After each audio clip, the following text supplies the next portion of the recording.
এই জায়গাটা খালি করে নিচ্ছি।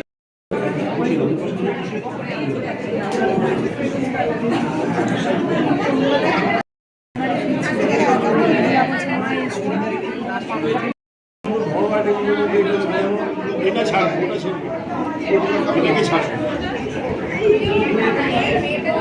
এটা ছাড়বো, এটা রয়েছে এদিক থেকে তো এই যে অনির্বাণের শুভ এটা লেখাটা উঠবে, ঠিক আছে, লেখাটা উঠবে না, এটাতে তোমার জিনিসটা আরও বেশি ভালো হবে, এদিক থেকে উঠবে না, যে এই যেরকম চলবে এদিক থেকে তুলেছে লেখাটা উঠবে, ওদিক থেকে তো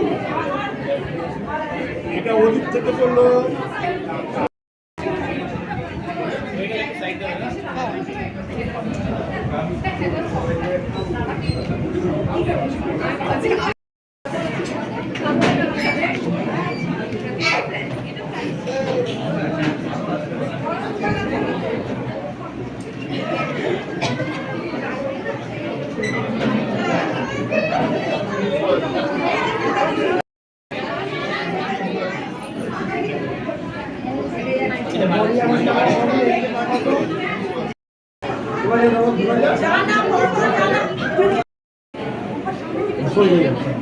আপনি যাওয়া যাবে না। মেয়ের বাবা মার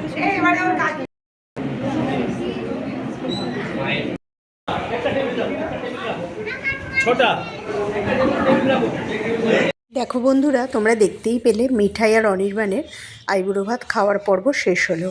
তো অনেকটা বেলা হয়ে গিয়েছিল, তো আমরা বললাম চলো সবাই একসাথে বসে পড়ি। তো মেয়েরা একদিকে দেখো মেয়েরা বসেছে, যা বসেছে, আর একদিকে ননদ, আমি আর দেওর বসে পড়েছিলাম। আর কাজের বাড়িতে সবাই মিলে একসাথে বসে খাওয়ার আনন্দটাই আলাদা। তো অনেকটা বেলাও হয়ে গিয়েছিল বলে আমরা সব বসে পড়েছিলাম। আর দেখো এদিকে আমাদের পাতে গরম গরম ভাত পড়ে গেছে, আর গরম গরম ভাতের সঙ্গে দিয়েছিল শুক্তো। আর শুক্তো খেতে আমি খুব ভালোবাসি। কাজের বাড়িতে ছ্যাঁচড়া বলো, শুক্তো বলো, এগুলো কিন্তু সত্যিই খুব ভালো লাগে খেতে। তো দেখো শুক্তোটা প্রথম পাতেই খেয়ে নিলাম, আর শুক্তোটা হয়েছিল খুব ভালো, আর খুব টেস্টি হয়েছিল শুক্তোটা খেতে।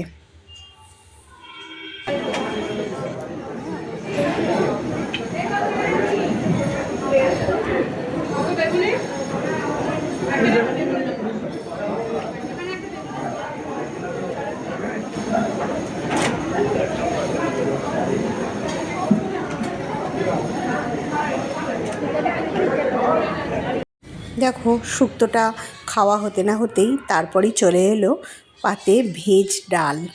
দেখো আমাদের সবার পাতে ভেজ ডাল পড়ে গেল। আর ভেজ ডালের সঙ্গে একটা ভাজা তো থাকেই, নয় ধরো ঝুরি ঝুরি আলু ভাজা, সেটাও খেতে ভালো লাগে। আর এদিকে করেছিল গরম গরম বেগুনি। বেগুনি হলে তো কোনো কথাই নেই, ডালের সঙ্গে বেগুনিটা খুব সুন্দর লাগছিল। আর জানো তো প্রত্যেকটা খাবার পুরো গরম ওরা সার্ভ করেছিল। গরম বেগুনিটা ভেজ ডালের সঙ্গে কিন্তু দারুণ লাগছিল। আর দেখো বেগুনিটা খাবার পরপরই এবার চলে এসেছিলো এঁচোড় চিংড়ি। আর এই সময় নতুন এঁচোড়টা উঠেছে, তো এঁচোড় চিংড়িটাও সত্যিই খুব ভালো লাগলো, কেননা নতুন যে সবজিটা ওঠে সেটা খেতে খুবই ভালো লাগে। ম্যাডাম টুকি টুকি করে তাকাচ্ছ কেন বলো তো?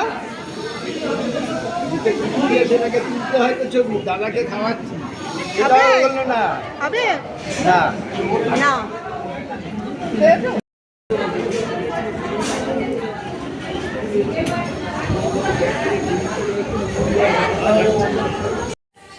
এঁচোড় চিংড়ি খাবার পরই চলে এসেছিলো সবার পাতে বড় বড় সাইজের পমফ্রেট মাছ। পমফ্রেট মাছটা করেছিল সর্ষে দিয়ে। পমফ্রেট মাছটাও দারুণ টেস্টি ছিল। সত্যি বলছি বন্ধুরা, এত সুন্দর রান্না হয়েছিল যে ক্যাটারিং করেছিল প্রত্যেকটা রান্না খুব গরম সার্ভ করেছিল আর খুবই টেস্টি ছিল। আর তারপরেই দেখো চলে এসছে চিংড়ি মাছের মালাইকারি। চিংড়ি মাছের সাইজগুলো কিন্তু খুব ভালো ছিল। আমার পমফ্রেট মাছটাও যেমন ভালো লেগেছে, চিংড়ি মাছটাও সেরকম ভালো লেগেছে, তবে পমফ্রেট মাছটা আমার বেশি ভালো লেগেছে। তো দেখো চিংড়ি মাছটাও কিন্তু খুব সুন্দর করেছিল, আর চিংড়ি মাছটাও আমরা খেলাম। তারপরে চলে এসেছিলো পাঁপড় আর চাটনি। পাঁপড় চাটনির পরই চলে এসেছিলো লাল মিষ্টি দই। বাবা ক্যামেরায় ধরছে না। প্রত্যেকটা রান্নাই খুব ভালো হয়েছিল, আর সবাই মিলে বসে একসাথে আড্ডা মারতে মারতে খাওয়ার আনন্দটাই আলাদা।